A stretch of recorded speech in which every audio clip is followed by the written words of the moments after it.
Gonzalo Higuain, the Argentinian forward, looks like being the one to make way for Cristiano Ronaldo. He's arrived in Milan ahead of a proposed loan move to AC. AC, of course, were the subject of a takeover by US hedge fund Elliott Management last month. So a major coup for them, because it was only 2 years ago that Juventus were paying 90 million euros for Higuain when they signed him from Napoli, and what a return he's given them in that time. 55 goals in 105 games, so that's basically better than 1 in 2.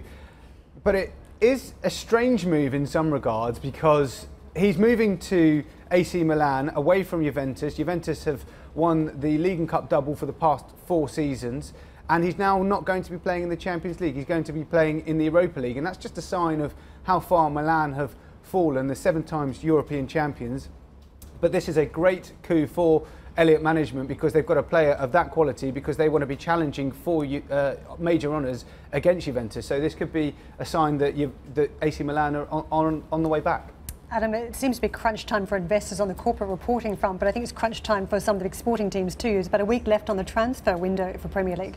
In the Premier League, that's absolutely right, Karen. They voted last year to take the decision to close the transfer window before the season started. The managers were fed up with having uncertainty around their players, whether or not they were going to be sold, bought or sold before the season started. But now that is the case, but only for buying players in the Premier League. They can still be sold within the month of August, because other leagues haven't shut their windows. So a bit of cat and mouse may be going on for the likes of Eden Hazard, who has been proposed for a move to Real Madrid. They're looking for a new Galacticos because they've lost Cristiano Ronaldo. And there's a lot of uncertainty over the fact that there hasn't been that much activity in the Premier League so far, despite spending nearly £900 million so far. Liverpool have been the busiest club, as we can see from this graphic.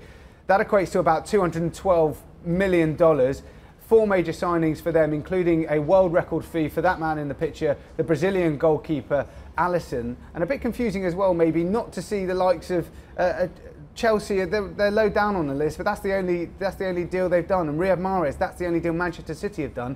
Manchester City might not feel that they need to sign many players, because they did get 100 points last year. But a week to go in the transfer window, and some deals to be done with a flurry of activity expected. Just quickly, I'm curious whether the World Cup had any bearing on the transfer window. A whole heap of players we probably haven't seen before at such scale. Does that have any bearing on what happens this year?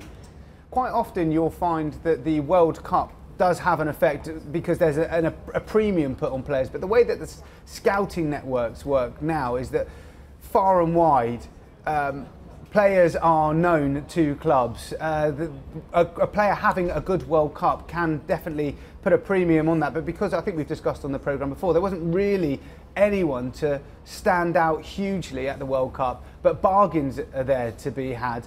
Manchester United are an interesting one. They didn't really feature at all, and you haven't heard much talk about their transfers as well. But they've signed 1 major signing as well. But manager Jose Mourinho cutting a hugely unhappy figure on their US tour at the moment, saying that fans shouldn't have even bothered to come out and watch their games. He's unhappy with players he's got, and unhappy with players that he doesn't have. But we've seen this from Jose as well. And a week to go in the transfer window, expect activity from Manchester United. Hey everybody, it's Hadley Gamble from our new CNBC Middle East Bureau in Abu Dhabi. Thanks for stopping by. Now, to watch more, you can try one of the videos that just popped up on your screen. And don't forget to subscribe.